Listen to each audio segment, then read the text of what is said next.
ఉన్న బంగారాన్ని విడిపించి ఆ రోజు ఆన్లైన్ రేటుకే మేము కొంటాం. Sharma gold company.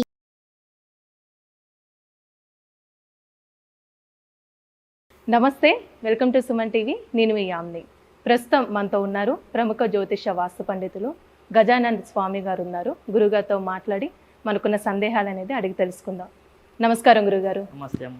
గురుగారు, అంటే మనకి ప్రతి నెల ఏకాదశి అనేది నార్మల్ అండి రావడం.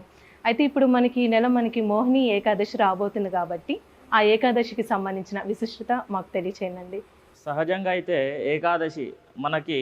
ఏకాదశి అంటే అందరికీ శుభప్రదమైనటువంటి రోజు, అందరికీ తెలిసిందే. కాకపోతే ఇప్పుడు రాబోయే 19 మే 2024 ఆదివారం రోజు వచ్చేటటువంటి ఏకాదశి చాలా విశేషమైనటువంటిది. ఎందుకు అని అంటే మోహిని ఏకాదశి. మీరు ఎన్ని పాపాలు చేసుకున్నా సరే, అంటే డైలీ మనం నిత్య పాపాలు అంటే ఇప్పుడు సపోజ్ నడుచుకుంటూ వెళ్తున్నాం అనుకోండి, కాళ్ళ కింద ఏదో ఒకటి చీమ ఏదో ఒకటి చనిపోతుంది. ఏదో ఒకటి ప్రాణమే కదా, దాంట్లో కూడా ఒక ఆత్మ ఉంది, చనిపోయింది. ఆ రకంగా మనకు ఆ యొక్క పుణ్య పాపాలు చేసుకుంటూ ఉంటాం డైలీ, తెలుసో తెలియకను.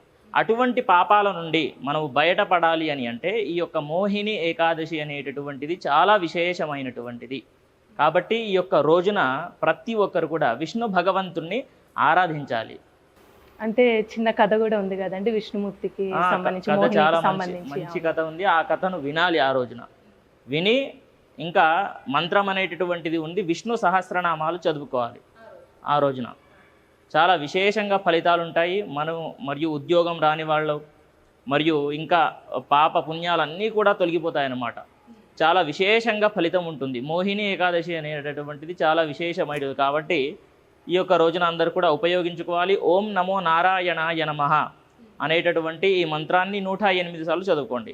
వీలైన వాళ్ళు ఉపవాసం కూడా చేయవచ్చు. ఉపవాసం సాయంత్రం వరకు అండి, ఇంకా సాయంత్రం వరకు ఉపవాసం చేయాలి. మరి 19 అంటే 20కి మనం ఉపవాసం వదిలేసేయాలి. పొద్దున్న లేచి ఎవరికైనా అన్నదానం కానీ ఇలా చేసి, ఒక్కరికైనా సరే అన్నదానం చేసి ఉపవాసం వదిలేయాలి. అలా మనకి ఉపవాసం చేసుకుంటే చాలా మంచి ఫలితాలు ఉంటాయి. అంటే ఎలాంటి సమస్యలకి, అంటే సమస్యలంటే ఇప్పుడు కుటుంబ సమస్యలు చాలా మనము కొన్ని 1,00,000 కోటి పాపాలని హరించుకుపోతాయి. అన్ని పాపాల నుండి బయటపడతాం. 100 గోవులు దానం చేసినంత ఫలితం ఉంటుంది మోహిని ఏకాదశి రోజు. ఆ రోజు ఉపవాసం కానివ్వండి, ఇవన్నీ విష్ణు సహస్రనామాలు చదువుకొని కానివ్వండి, ఇలా మనకి మంత్రాలు కొన్ని నియమాల నిష్టాలు, నదీ స్నానం చేస్తే కూడా చాలా విశేషంగా ఫలితాలు ఉంటాయి ఆ రోజున.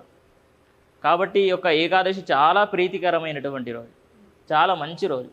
గురుగారు, ఆ రోజు ఏమైనా ప్రత్యేకంగా పూజ అంటూ చేసుకోవచ్చండి విష్ణు భగవానికి సంబంధించి? తప్పకుండా చేసుకోవచ్చమ్మా. విష్ణు భగవంతుని పూజ చేయొచ్చు. ఎలా అని అంటే ఆ రోజున తలస్నానం ఆచరించాలి. తలస్నానం ఆచరించాక స్వామివారి యొక్క విగ్రహం ఉంటుంది కదా, విష్ణుమూర్తి, ఫోటో పెట్టుకోవాలి.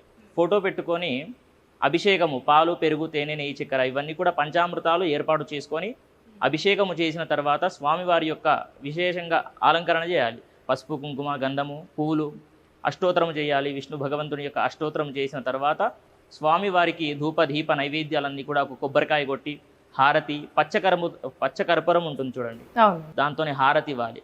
అలా హారతి ఇచ్చాక చివరికి స్వామివారి యొక్క కథను వినాలి. అలా చేసుకుంటే కనుక చాలా విశేషంగా ఫలితాలు ఉంటాయి. పూజా విధానం చాలా సింపుల్గా ఉంది, అందరు కూడా చేసుకోవచ్చు ఇంట్లో. అంటే ఉదయం టైంలో చేస్తే మంచిది, సాయంకాలం ఉదయం పూట చేసుకోవాలి. ఉదయం అంటే పొద్దున్నుంచి ఉపవాసం ఉండాలని? ఉపవాసం ఉండాలి. ఉపవాసం అంటే మళ్ళీ చాలామంది ఏమీ తినకుండా ఉంటారు, అలా కాదు.